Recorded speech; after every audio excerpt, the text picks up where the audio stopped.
एखन पितरपक्ष के टाइम चलि रहल अइ। 2 दिन एहिबेर पहिले बेर हमरा चालू छलै पानि देनाइ।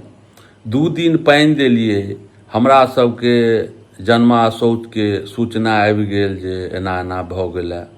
तऽ आइ पिताजीके तीर्थमे आइ हमसब भऽ गेलहुँ। आइ जलो पड़तनि, आइ पिताजीके ब्राह्मणो खा लेतनि। आओर हमरा सबके ओतऽ पितराइन खाइ छथिन, तऽ पितराइन तऽ नहि खेलखिन। ओकर बाद सुनै छिए जे 21 तारीखके अहाँ जे छूटल फूटल छै गोर लागि कऽ अहाँ खुआ सकै छियनि।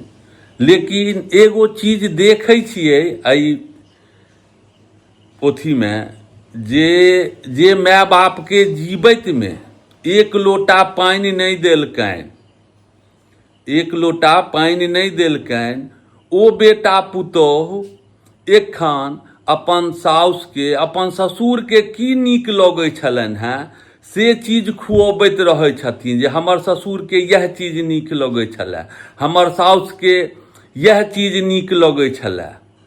जीवितोमे अगर 1 लोटा पानि देने रहितियनि तऽ कतेक आनन्द रहितै।